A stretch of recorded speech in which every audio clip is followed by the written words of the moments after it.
Hello everyone, welcome to my channel. ഇന്നൊരു യാത്രാ വിവരണമാണ് ഈ വീഡിയോ. ഞങ്ങളുടെ കുറേ കാലമായിട്ടുള്ള ആഗ്രഹമായിരുന്നു ഒരു കശ്മീർ യാത്ര. അങ്ങനെ 2024 ഏപ്രിലിൽ അത് സഫലമായി. ഉദയ്പൂരിൽ നിന്ന് ഒരു ഓവർനൈറ്റ് ട്രെയിൻ ജേണിയിൽ ഡൽഹിയിലെത്തി. അവിടെ നിന്ന് ഒരു ഇൻഡിഗോ ഫ്ലൈറ്റിൽ ശ്രീനഗറിലേക്ക്.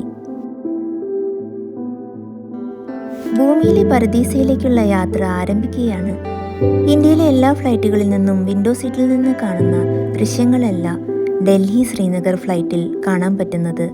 പഞ്ഞിക്കെട്ട് പോലെ പാറി നടക്കുന്ന മേഘങ്ങൾ കൂടാതെ മഞ്ഞു മൂടിയ ഹിമാലയം കാണാം എന്നതാണ് ഈ ഫ്ലൈറ്റിൻ്റെ പ്രത്യേകത.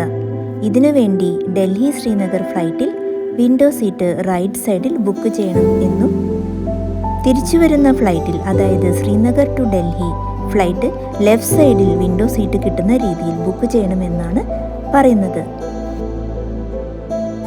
ശ്രീനഗർ എയർപോർട്ട് ഇന്ത്യൻ ആർമിയുടെ കീഴിലായതുകൊണ്ടും സെക്യൂരിറ്റി ഇഷ്യൂസ് ഉള്ളതുകൊണ്ടും എയർപോർട്ടിൻ്റെ പുറത്തോ ഉള്ളിലോ ഉള്ള ഫോട്ടോസ് അല്ലെങ്കിൽ വീഡിയോഗ്രാഫി അനുവദനീയമല്ല. ഇത് ഫ്ലൈറ്റിലും അനൗൺസ് ചെയ്യുന്നതായിരിക്കും.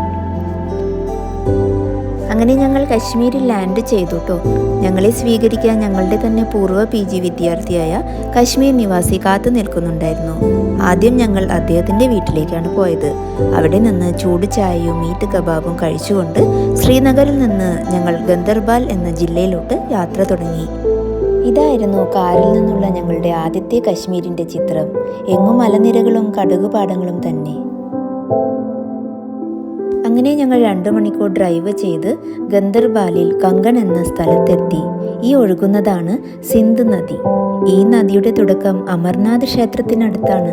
അവിടെ നിന്ന് താഴേക്കൊഴുകി സോനാമാർഗ് കടന്ന് ഗന്ദർബാലിൽ എത്തുന്ന നദി 17 കിലോമീറ്റർ അകലെ ശ്രീനഗറിലോട്ട് ഒഴുകി ജലം നദിയുമായി കൂടിച്ചേരുന്നു. വഴിയിൽ അനേകം ഗ്ലേഷ്യേഴ്സും ഈ നദിക്കുണ്ട്. ഇത് സോനാമാർഗിലേക്ക് പോകുമ്പോൾ കാണുന്ന ഒരു ഗ്ലേഷ്യറാണ്. ഗ്ലേഷ്യർ എന്നാൽ കരയിൽ രൂപപ്പെടുന്ന കട്ടിയേറിയ മഞ്ഞുപാളി ആണെങ്കിലും മലയാളത്തിൽ നമുക്കിതിനെ ഹിമാനി എന്ന് വിളിക്കാം. യാത്ര കഴിഞ്ഞ് ഞങ്ങൾ താമസ സ്ഥലമായ കോട്ടേജിലെത്തി. ഞങ്ങളുടേത് ഒരു കസ്റ്റമൈസ്ഡ് ട്രിപ്പ് ആയതുകൊണ്ട് ഹോട്ടൽ ഞങ്ങൾ ബുക്ക് ചെയ്തിട്ടുണ്ടായിരുന്നില്ല. ഇത് ഒരു പ്രൈവറ്റ് പ്രോപ്പർട്ടിയാണ് കേട്ടോ. അത്യാവശ്യം സമ്പന്നരായ ശ്രീനഗർ നിവാസികൾ അവധിക്കാലം ചെലവഴിക്കാൻ ഇട്ടിരിക്കുന്നതാണ് ഈ കോട്ടേജുകൾ. ഭൂമിയിലെ പർദീസയിൽ അതിമനോഹരമായ ഒരു ഗ്രാമത്തിലെ ഒരു കോട്ടേജ്.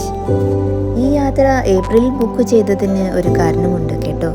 തണുപ്പുകാലം കഴിഞ്ഞ് വസന്തം അഥവാ സ്പ്രിംഗ് തുടങ്ങുന്നത് മാർച്ചിലാണല്ലോ. ഈ സമയം തണുപ്പ് കുറഞ്ഞ് നല്ലൊരു പ്ലസന്റ് കാലാവസ്ഥയായിരിക്കും. എങ്ങും മഞ്ഞൊരുക്കി നദികളെല്ലാം നിറഞ്ഞൊഴുകും. ചെടികളെല്ലാം പൂവിട്ട് നിൽക്കുന്നതാണ് ഏറ്റവും മനോഹരമായ കാഴ്ച.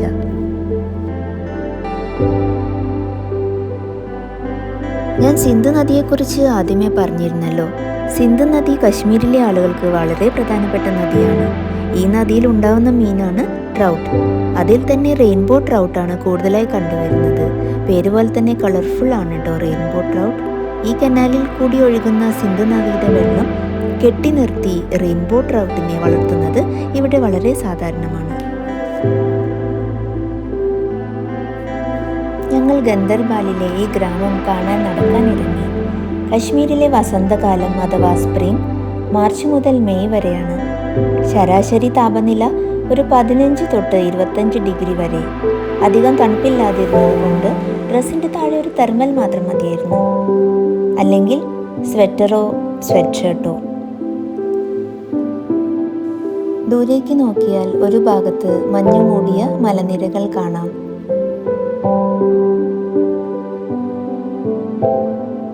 മറുഭാഗത്ത് പാടങ്ങളും പൈൻ മരങ്ങൾ നിറഞ്ഞ മലകളും.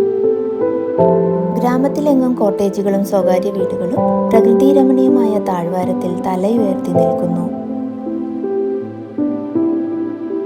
ആട്ടിടയന്മാരും ചെമ്മരിയാടുകളും നിറഞ്ഞ വഴികളും പുൽമേടുകളും.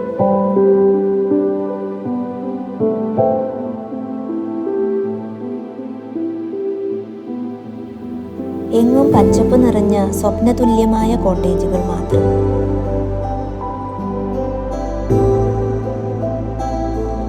സിന്ധ് നദിയുടെ മേലെയുള്ള അനേകം ഇരുമ്പ് പാലങ്ങളിൽ ഒന്നിൽ കൂടെ ഞങ്ങൾ നടന്നു. ആപ്പിളും പേറും ബദാം മരങ്ങളും പൂത്തു തുടങ്ങുന്നത് ഈ വസന്തത്തിലാണ്. കാലാവസ്ഥാ വ്യതിയാനം അഥവാ ക്ലൈമറ്റ് ചേഞ്ച് എല്ലാ പ്രദേശത്തെയും ബാധിച്ച പോലെ കശ്മീരിനെയും ബാധിച്ചിട്ടുണ്ട്. 2024 ആദ്യമായി കശ്മീർ താഴ്വരയിൽ മഞ്ഞു പെയ്തത് ജാനുവരി അവസാനത്തെ ആഴ്ചയിലാണ്. കശ്മീർ വിസിറ്റ് ചെയ്യുമ്പോൾ നിങ്ങൾക്ക് വസന്തകാലമാണ് കാണേണ്ടതെങ്കിൽ മാർച്ച് മാസം അവസാനമോ ഏപ്രിൽ ആദ്യവാരമോ പോയാൽ മതി. അപ്പോൾ നിങ്ങൾക്ക് പിങ്കും വെള്ളപ്പൂക്കളും പൂത്തു നിൽക്കുന്നത് ധാരാളമായി കാണാൻ കഴിയുന്നതാണ്. ശ്രീനഗറിലെ ബദാം വാരി ഇതുപോലെ ബദാം പൂക്കൾക്ക് നല്ല സ്ഥലമാണ്. കടുപാടങ്ങൾ എവിടെയും കാണാൻ കഴിയും. ഇനി സമ്മറിലാണ് പോകുന്നതെങ്കിൽ ഈ കൃഷി സ്ഥലങ്ങളിൽ ആപ്പിൾ ഉണ്ടായി കിടക്കുന്നത് കാണാം. ഞങ്ങളുടെ കോട്ടേജിൻ്റെ അടുത്ത് തന്നെ ആപ്പിൾ തോട്ടമുണ്ടായിരുന്നു. ആ തൊട്ടടുത്തുള്ള തോട്ടത്തിൽ ഞങ്ങൾ കുറച്ചു നേരം സമയം ചെലവഴിച്ച് പിന്നെ കോട്ടേജിലോട്ട് തിരിച്ചു. ശ്രീനഗറിലെ ഏതൊരു ഹോട്ടലിൽ താമസിച്ചാലും കിട്ടാത്ത ഒരു എക്സ്പീരിയൻസ് ആണ് ഗന്ദർബാലിലെ ഒരു ചെറിയ ഗ്രാമത്തിൽ കഴിഞ്ഞതുകൊണ്ട് ഞങ്ങൾക്ക് ലഭിച്ചത്. ഇന്നത്തെ വീഡിയോ എല്ലാവർക്കും ഇഷ്ടമായെന്ന് കരുതുന്നു. ഇഷ്ടമായെങ്കിൽ സബ്സ്ക്രൈബ് ചെയ്യുമല്ലോ. ബൈ.